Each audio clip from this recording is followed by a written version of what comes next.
Hello friends, तो आज हम फिर से हाज़िर हुए आपके सामने। एसीएफ का जो भी क्वेश्चन पूछा गया उसके साथ हम आपके सामने हैं। और ये एग्ज़ाम मैंने दिया और डीप एनालिसिस किया बहुत अच्छे से, हर तरफ से।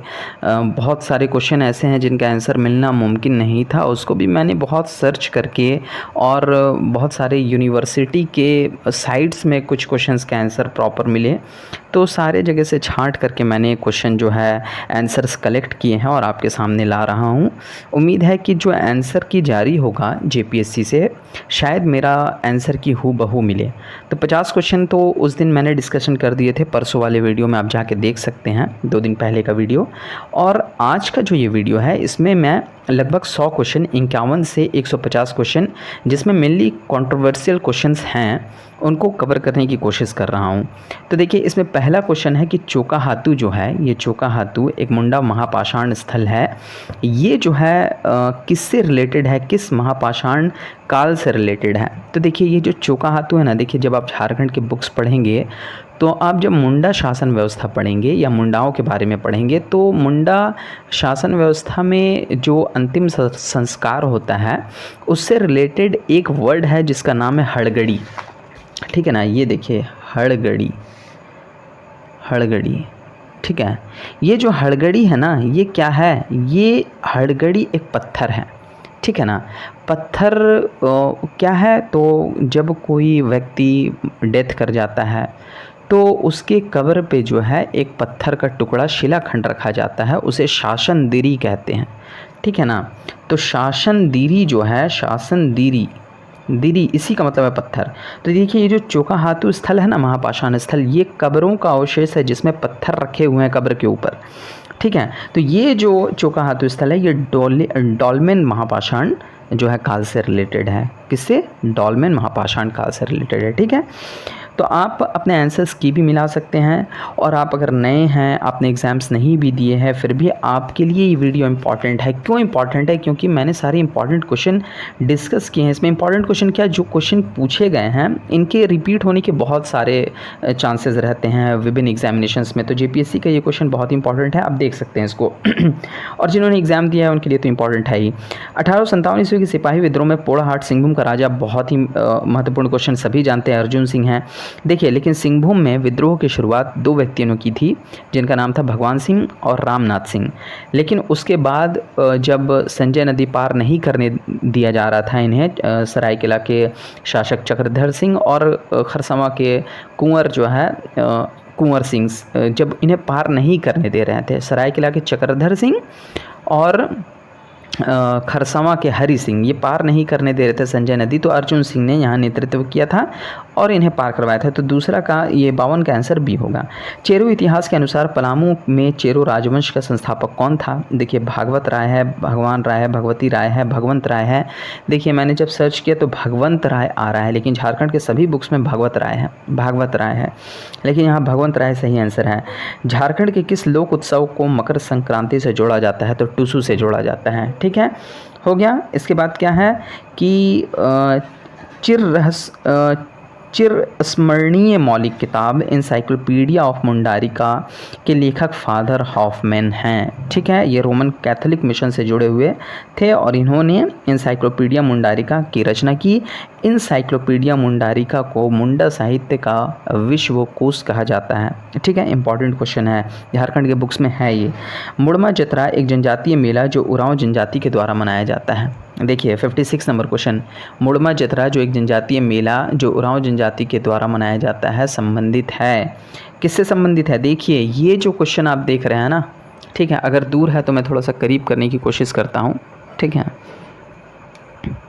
देखिए, ये जो क्वेश्चन है आपका मुड़मा जतरा, ये मुझे कोल्हान यूनिवर्सिटी के जो है साइट में इसका आंसर मिला। इसका आंसर क्या है? मुड़मा जतरा एक जनजातीय मेला है जो उरांव जनजाति, देखिए जब पहले झारखंड में आए उसके बाद मुंडा जनजाति जो आए, तो मुंडा जनजाति पहले से निवास कर रहे थे। ठीक है, उरांव जनजाति पहले निवास कर रहे थे और फिर मुंडा जनजाति जब आए तो दोनों के बीच में रहने के लिए कंट्रोवर्सी हुआ कि ये हमारी ज़मीन है, ठीक है, हम रहेंगे, एक्सेट्रा एक्सेट्रा। तो फिर दोनों में समझौता होता है और कहा जाता है कि हम नाच गाने के ज़रिए जो है, डांसिंग के ज़रिए इसका सॉल्यूशन करेंगे। और इसके बाद जीत जाता है उरांव जनजाति, ठीक है। और उरांव जनजाति जो है उसके बाद विभिन्न पढ़ाओं के, देखिए पढ़ा पंचायत व्यवस्था में, पढ़ा पंचायत शासन व्यवस्था में पढ़ा 20 से 25 गाँवों का एक जो है कॉम्बाइंड एरिया होता है, जिसका एक प्रधान होता है, जिसका नाम पढ़ा होता है। तो ये पढ़ा व्यवस्था से रिलेटेड है मुड़मा जतरा मेला, ठीक है। उरांव जनजाति का पढ़ा पंचायत शासन व्यवस्था उरांव जनजाति की शासन व्यवस्था भी कहलाती है। देखिए ये 57 नंबर क्वेश्चन मैंने गलत कर दिया, जानते बूझते हुए भी। मैंने झारखंड के बुक्स में कई बार पढ़ा 16, लेकिन मैंने 8 मार के आ गया। इसका सही आंसर 16 है। नेक्स्ट क्वेश्चन है कि वो कौन सा प्राचीन ग्रंथ है जिसमें जो है 65 लिपियों का वर्णन प्राप्त होता है, वो कौन सा है? तो ललित विस्तार है, बौद्ध ग्रंथ ललित विस्तार है। यशस्तिक क्या है क्वेश्चन कि यशस्तिलक चंपू महाकाव्य की रचना किसने की? सोमदेव सूरी ने की। देखिए ये क्वेश्चंस तो टफ लेवल में गिनती आते हैं, ठीक है ना, ये इजी क्वेश्चन नहीं है उतने। दिल्ली सल्तनत का दीवाने अर्ज या दीवाने आरी बिल्कुल बहुत बार रिपीटेड सैन्य विभाग है, ठीक है। बलबन ने इसका गठन किया था, दीवाने अर्ज या दीवाने आरी की। तारीख़ शेरशाही की रचना अब्बास खां सरवानी ने की थी, ठीक है। निम्नलिखित में से कौन सा उपनिषद अथर्ववेद से संबंधित नहीं है? देखिए प्रश्न छांदोग्य उपनिषद जो है संबंधित है, मुंडकोपनिषद और मांडुक्य उपनिषद ये सभी संबंधित है। प्रश्नोपनिषद जो है, प्रश्नोपनिषद भी संबंधित है, छांदोग्य उपनिषद नहीं है। इसका सही आंसर क्या है? छांदोग्य उपनिषद, ठीक है। इसके बाद अगर हम नेक्स्ट क्वेश्चन में बढ़ते हैं तो नेक्स्ट क्वेश्चन है कि हड़प्पा सभ्यता का एक प्रमुख स्थल आलमगीरपुर किस राज्य में है? देखिए हड़प्पा सभ्यता ऐसे जो है फैली हुई थी, ठीक है, इस तरीके से त्रिभुजाकार क्षेत्र में। तो इसका जो सबसे पूर्वी स्थल था ये उत्तर प्रदेश में था, ठीक है, आलमगीरपुर। सबसे उत्तरी स्थल जो है कौन था? तो वो जम्मू कश्मीर में था, मांडा। सबसे पश्चिमी बलूचिस्तान था। और चतुर्भुजाकार चूँकि इस टाइप में था तो सबसे नीचा जो था वो महाराष्ट्र में था, ठीक है। तो सबसे पूर्वी स्थल जो है वो कहाँ पर था, यही पूछा जा रहा। आलमगीरपुर किस राज्य में है? उत्तर प्रदेश में है। सर्वप्रथम हड़प्पा के अवशेषों का पता किसने लगाया? सर्वप्रथम दयाराम साहनी ने 1921 ईस्वी में हड़प्पा स्थल के अवशेषों का पता लगाया था। नेक्स्ट क्वेश्चन है कि निम्नलिखित में से कौन बॉम्बे प्लान से संबंधित नहीं थे? देखिए यहाँ पे एम.एन. रॉय संबंधित नहीं थे। बॉम्बे प्लान से कौन कौन संबंधित थे? 8 उद्योगपति थे, ठीक है। 1 2 3 4 5 6 7 8 मैं सभी के अगर नाम गिना दूँ तो आर्देशीर दलाल थे, ठीक है, आर्देशीर दलाल। और ये मैं इसीलिए बता रहा हूँ क्योंकि यही प्रवर्तक थे इसको लाने वाले, आर्देशीर दलाल।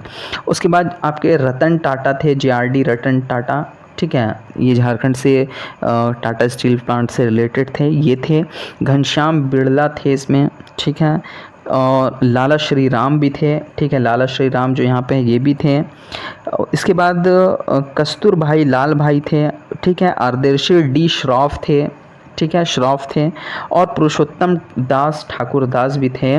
और लास्ट में जो है जॉन मथाई भी थे, जॉन मथाई भी थे, लेकिन M.N. रॉय नहीं थे। M.N. रॉय ने एक प्लान प्रस्तुत किया था जिसका नाम था पीपल्स प्लान, यानी जन योजना, ठीक है, जन योजना, ठीक है। पीपल्स प्लान इन्होंने कब दिया था? 1945 में दिया था, ठीक है। लेकिन ये बॉम्बे प्लान से रिलेटेड नहीं थे। बॉम्बे प्लान क्या था? 8 उद्योगपति बम्बई के थे, इन्होंने मिल करके भारत के विकास का एक योजना दिया था, ठीक है, 15 वर्षीय, वो ही कहलाता है बॉम्बे प्लान। इसके बाद क्वेश्चन है कि दीनबंधु मित्र ने नील दर्पण नाटक की रचना किस भाषा में की? बंगाली में की। निम्नलिखित में से कौन सी पत्रिका महात्मा गांधी से रिलेटेड नहीं है? मूक नायक, जो कि भीमराव अम्बेडकर की पत्रिका थी। 1857 के विद्रोह को भारत का स्वतंत्रता संग्राम किसने कहा?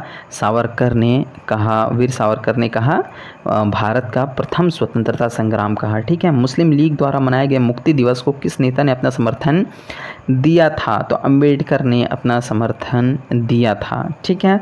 मुक्ति दिवस किस लिए मनाया था? चूँकि मुस्लिम लीग के द्वारा मुक्ति दिवस क्यों मनाया गया था? चूँकि मुस्लिम ये क्या कहते हैं, कांग्रेस के सभी प्रांतों के मंत्री मंत्रिमंडल ने उस दिन त्याग पत्र दे दिया था। क्यों दे दिया था? चूँकि भारत को द्वितीय विश्व युद्ध में शामिल कर लिया गया था बगैर भारत की इच्छा के, ठीक है। तो सभी कांग्रेसी मंत्रिमंडल ने त्याग पत्र दे दिया था, जिसे मुक्ति दिवस के रूप में बी आर अम्बेडकर ने मनाया था।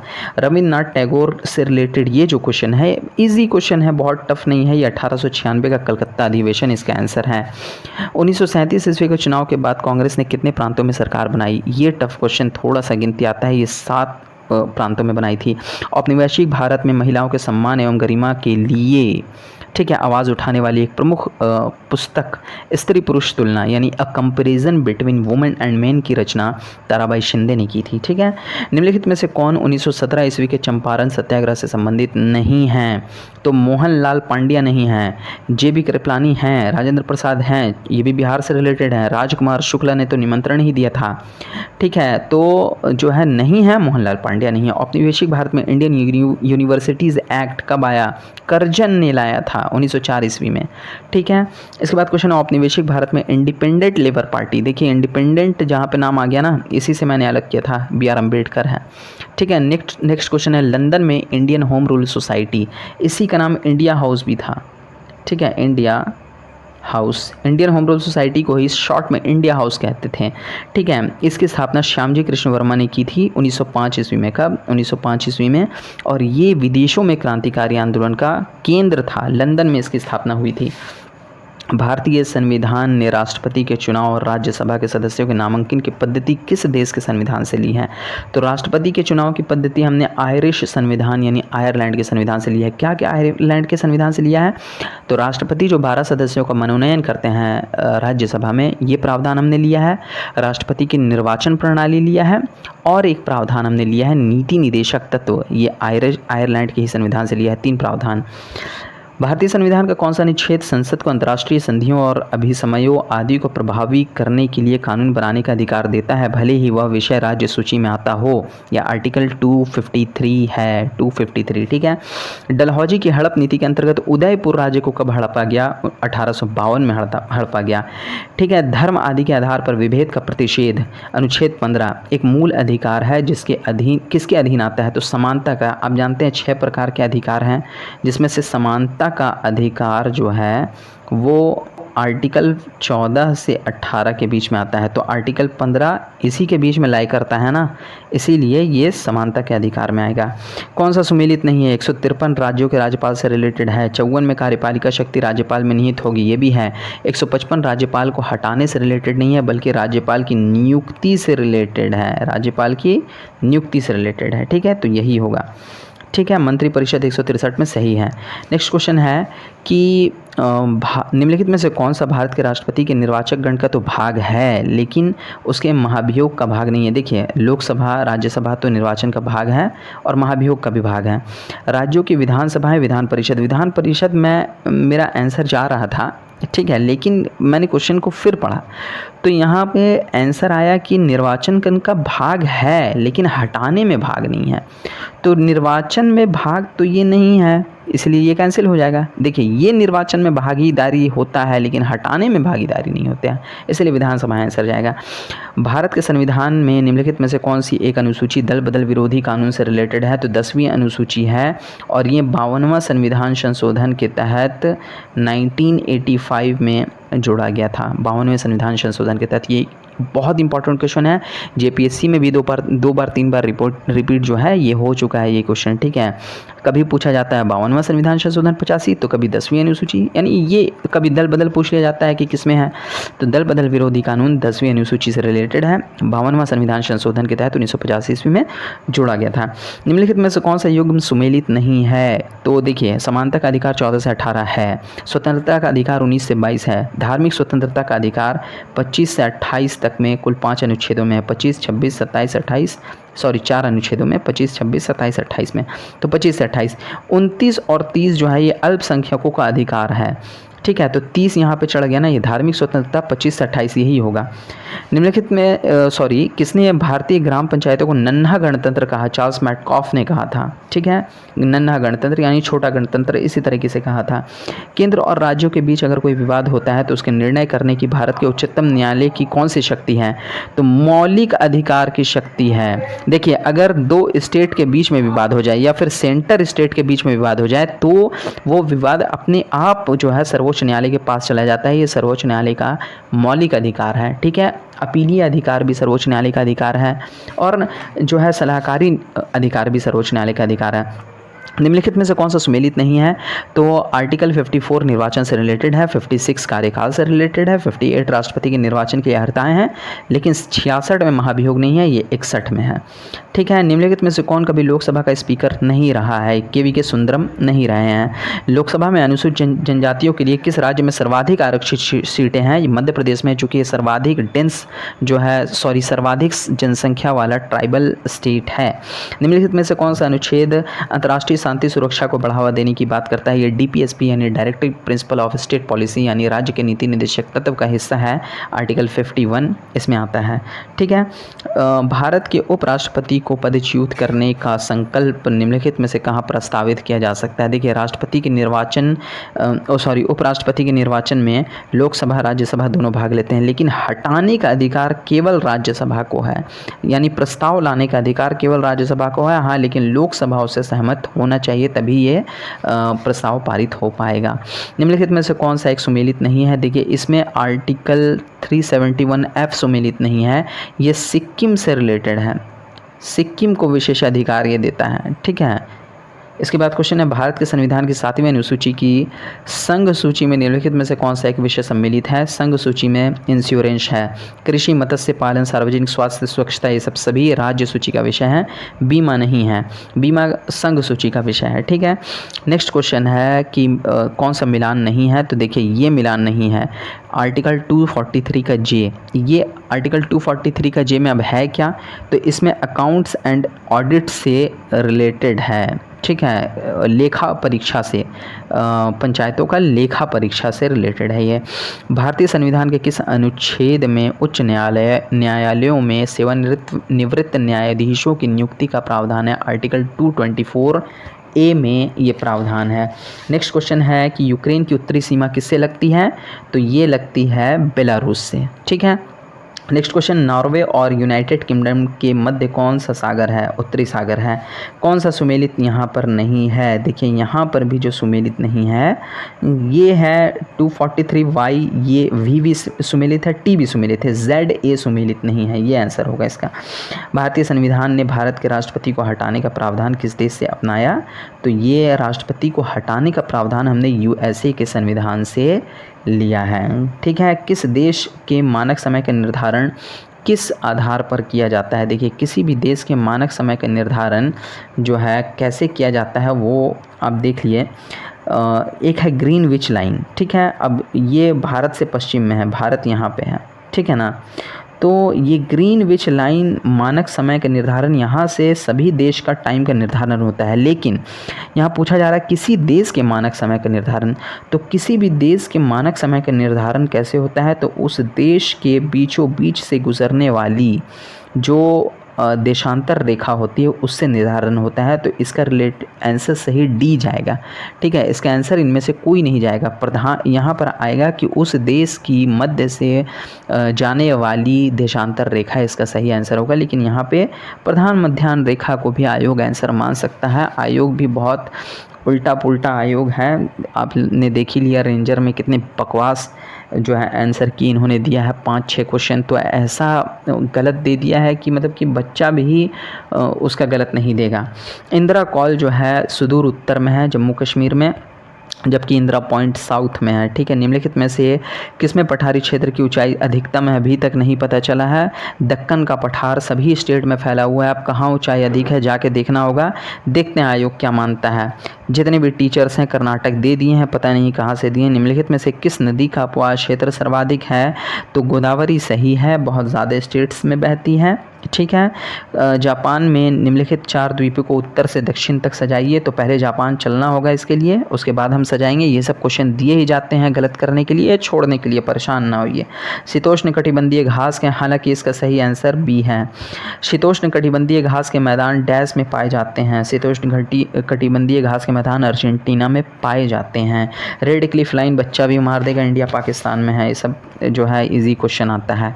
स्वतंत्र भारत की राष्ट्रीय वन नीति, मैंने 48 लगा दिया, 52 सही आंसर है। हरित क्रांति में निम्नलिखित पक्षों की प्राथमिकता क्या थी? प्राथमिकता क्या थी? उन्नतशील बीज पहले था, फिर उर्वरक था, तब सिंचाई। तो 2, 3, 1 सही आंसर इसका हो जाएगा।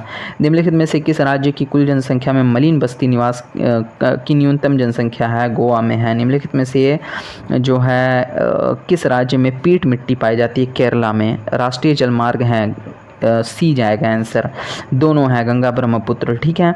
उष्णकटिबंधीय घास के मैदान में जब घास के साथ वृक्ष भी उगते हैं तो वनस्पति को क्या कहा जाता है? Park savanna. देखिए सवाना जो है ना, ये अफ्रीका में पाई जाने वाली उष्णकटिबंधीय घास का स्थल है। तो उष्णकटिबंधीय घास का स्थल पूछा जा रहा है तो पार्क सवाना ही होगा। ठीक है। भारत में सर्वाधिक पाई जाने वाली बेरोजगारी की दर, संरचनात्मक, बहुत सारे बुक में पढ़ा हूँ, गूगल इसका आंसर 55 दे रहा है। ठीक है, देखते हैं आंसर क्या देता है। गरीबी अंतराल क्या है? Poverty gap. Poverty gap the difference between poverty line and actual income levels of all दस लिविंग बिलो द लाइन, यानी गरीबी रेखा और उसके नीचे रहने वाले सभी लोगों की वास्तविक आय स्तर के बीच का अंतर सही आंसर है। Planned economy for India, M Visvesvaraya ने लिखा। भारत में योजना आयोग का उपाध्यक्ष पहला कौन था? गलत है, क्योंकि जो है इसका सही आंसर कौन है? तो गुलजारी लाल नंदा है। ठीक है, ये सब फॉल ऑप्शन भर दिया है। ऑपरेशन ब्लैक बोर्ड का मैंने बहुत सर्च किया तो आ रहा है कि प्राथमिक शिक्षा से रिलेटेड ये मेनली था, तो ये आंसर इसका हो सकता है। ठीक है। भारत में किसे नबार्ड यानी national bank for agriculture and rural development, इसकी स्थापना 12 जुलाई 1982 ईस्वी को 6ठी पंचवर्षीय योजना के दौरान हुई थी। लेकिन एग्जिम बैंक की भी स्थापना कब हुई थी? 82 में हुई थी। तो इसको ये वित्त प्रदान नहीं करता, ये तो एक बैंक है, आयात निर्यात को देखता है। ठीक है। अब क्या है वह स्थान जहां बैंकर मिलते हैं क्या कहलाता है? देखिए हिंदी वाला देखते तो आपको समझ में ही नहीं आता, तो इंग्लिश भी कभी कदार देख लिया करिए। क्लियरिंग हाउस है, मतलब सब क्लियर हो जाता है वहाँ पे। ठीक है। 16वें वित्त आयोग का अध्यक्ष कौन है? बहुत इंपॉर्टेंट, अरविंद पनगड़िया, चूँकि ये नीति आयोग के पहले उपाध्यक्ष भी थे, तो अरविंद पनगड़िया जो है इसका सही आंसर। निम्नलिखित में से कौन सा समूह मुद्रास्फीति से सबसे अधिक प्रभावित होता है? मैंने हिंदी वाला ऑप्शन देख के गलत कर दिया है।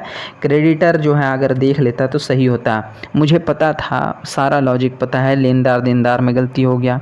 देखिए जो पैसा देता है, ठीक है, वो घाटे में रहता है तो देने वाला क्रेडिटर कहलाता है, लेकिन यहाँ उल्टा लेनदार दिया हुआ, फंस गया मैं, क्या बताऊँ। अवमूल्यन का अर्थ क्या है? विदेशी मुद्रा के सापेक्ष किसी मुद्रा का मूल्य कम करना अवमूल्यन है। काला धन क्या है? काला धन अवैध तरीके से कमाया गया धन नहीं है। काला धन वह है जिस पर आमतौर पर कर की चोरी कर ली जाती है, उसे ब्लैक करेंसी कहते हैं, ब्लैक मनी कहते हैं। बोकारो स्टील प्लांट झारखंड का बच्चा मारेगा सोवियत संघ। दृश्यमान निर्यात और दृश्यमान आयात के बीच अंतर को किस प्रकार परिभाषित किया जाता है? भुगतान संतुलन। निम्नलिखित में से कौन सा राजकोषीय नीति तैयार करता है? वित्त मंत्रालय। मौद्रिक नीति अगर यहाँ दिया हुआ रहता तो रिजर्व बैंक ऑफ इंडिया होता। मौद्रिक नीति यानी मॉनेटरी नीति का अंग्रेजी में क्या कहेंगे जी? मॉनेटरी पॉलिसी, है ना, तो रिजर्व बैंक होता है। लेकिन यहाँ राजकोषीय नीति है, फाइनेंशियल जो है पॉलिसी है ना, फिजिकल पॉलिसी, तो वित्त मंत्रालय यानी भारत सरकार। केंद्रीय बजट में राजकोषीय घाटे का क्या अर्थ है? आय व्यय का अंतर, यहीं पर है आय व्यय का अंतर, यही हो जाएगा आंसर। भारत का सबसे पुराना लौह एवं इस्पात कारखाना टिस्को जमशेदपुर। देखिए भारत का सबसे पुराना ऐसे है नहीं ये, चूँकि इससे पहले बनपुल स्टील प्लांट जो है स्थापित हो चुका था, लेकिन ऑप्शन के मुताबिक यही आंसर होगा। ठीक है। भारत में हरित क्रांति का जनक बच्चा भी मारेगा स्वामीनाथन। राउल्फिया सरपेंटिना जो है टफ क्वेश्चन था, ब्लड प्रेशर में इस्तेमाल होता है। जैविक खेती उत्पादों के साथ आमतौर पर कौन सा प्रमाणन जुड़ा है? Organic, USDA organic. ठीक है। ग्रीन बेल्ट की निगरानी के लिए आमतौर पर, यानी ग्रीनरी कितना है पूरे कंट्री में या पूरे विश्व में? देखिए GIS और रिमोट सेंसिंग जो कि सैटेलाइट से रिलेटेड है, वो अब इस्तेमाल बहुत अच्छे से हो रहे हैं। निम्नलिखित में से किसकी स्थापना काले धन को ख़त्म करने के लिए चलैया कमेटी। ये टैक्सेशन के लिए 1991 में इस कमेटी का फॉर्म हुआ था। काले धन से रिलेटेड इन्हीं ने बताया था, इसीलिए जो है चलैया समिति आंसर होगा। विश्व व्यापार संगठन का मुख्यालय कहाँ है? जिनेवा में है। वीडियो लॉन्ग हो रहा है इसीलिए हड़बड़ में कर रहा हूँ, ठीक है। जिनेवा में है। निम्नलिखित में से कौन पेट्रोलियम निर्यातक देशों का संगठन ओपेक का सदस्य नहीं है? इक्वाडोर नहीं है। ब्राज़ील प्लस में आ चुका है, इसलिए ब्राज़ील आंसर नहीं होगा। पृथ्वी की सतह पर वह बिंदु जो भूकंप के केंद्र के ठीक ऊपर होता है ये कहलाता है अधिकेंद्र यानी ऊपरी केंद्र। ऊपरी केंद्र यानी एपिसेंटर, जहाँ पर गहराई में भूकंप की उत्पत्ति होती है ये फोकस कहलाता है, और सर्वप्रथम जहाँ ऊपर में ये जाता है ये एपिसेंटर कहलाता है, ठीक है। नेक्स्ट क्वेश्चन है, किस प्रकार का धुंध मुख्यतः सूर्य के प्रकाश और नाइट्रोजन, सूर्य प्रकाश आ गया मतलब फोटो देख के मार दीजिए ना, है ना, फोटो केमिकल स्मॉग, ठीक है, यही आंसर है इसका। कौन सी प्रक्रिया पौधों में लंबे समय तक कम तापमान में रखने पर फूल में तेजी लाती है? वर्नलाइजेशन, ठीक है। किसका सही हुआ बताइएगा, मेरा तो गलत हुआ है। किस प्रकार के उत्परिवर्तन के परिणाम स्वरूप जीनोम में जो है गुणसूत्रों का एक पूरा सेट जुड़ जाता है? यूप्लोइडी का कौन कौन पढ़ा है जी? हाँ बताइए। तो यूप्लोइडी। पर्यावरण पारिस्थिति के संदर्भ में बीओडी का फुल फॉर्म क्या होता है? बीओडी बायोलॉजिकल ऑक्सीजन डिमांड होता है। इंग्लिश वाला देखिएगा तभी मार पाइएगा, सॉरी बायोलॉजिकल नहीं, बायोकेमिकल ऑक्सीजन डिमांड, ठीक है। नेक्स्ट क्वेश्चन है कि कौन सा अम्ल आमतौर पर पेट में HCl हाइड्रोक्लोरिक एसिड सब जानते हैं, ये सब तो बचुआ लोग का क्लास में पाया जाता है। कौन सी हाइड्रोकार्बन श्रृंखला में एक त्रिबंध होता है? एल्केन में सिंगल, एल्कीन में डबल, एल्काइन में ट्रिपल, तो एल्काइन, ठीक है। कौन सी हरित तकनीक में प्रदूषण वातावरण में संदूषकों को हटाने के लिए, निष्क्रिय करने के लिए जैविक जीव का उपयोग शामिल हो? Bio remediation. देखिए जो मेंस में जो है फॉरेस्ट्री नहीं बल्कि इन्वायरमेंट का सब्जेक्ट लेने वाले हैं उसमें टॉपिक है बायो रिमेडिएशन, ठीक है। ऊर्जा उत्पादन के लिए पवन टर्बाइनों का उपयोग का लाभ क्या है? वे प्रदूषकों का उत्सर्जन किए बिना बिजली उत्पादन करते हैं। सही आंसर। निम्नलिखित में से कौन सा प्रदूषक भूमिगत जल? नाइट्रेट, ठीक है। कार्य ऊर्जा प्रमेय क्या बताता है? The net work done on an object is equal to the change in its kinetic energy, इसका सही आंसर है। गुरुत्वाकर्षण क्षेत्र में किसी वस्तु की संभावित ऊर्जा किस पर समानुपाती होती है? वस्तु के द्रव्यमान और ऊंचाई पर। देखिए force is directly proportional to m1 m2 by r square, तो r यानी हाइट यहाँ मान लीजिए और ये द्रव्यमान दोनों। किस विधि जो है यहाँ पर क्वेश्चन है, किस विधि का उपयोग मिश्रण के घटकों को उनके क्वथनांक अगर देखनी तो आसमान आ जाता है, डिस्टिलेशन, ठीक है। नेक्स्ट क्वेश्चन है, जब किसी ठोस को गर्म किया जाता है और यह द्रव अवस्था में परिवर्तित होता है तो उसके कणों में क्या होता है? अरे कण जो है दूर दूर हो जाते हैं, ठीक है ना। तो यही है सी। रक्त का थक्का बच्चों मारेगा विटामिन के, ठीक है ना। तो सारे क्वेश्चंस मैंने डिस्क्राइब कर दिए, मैंने कट ऑफ भी बता दिया है, आप वीडियो में जा कर के देख सकते हैं। आज के लिए इतना ही, thank you. Please subscribe, please share and please like.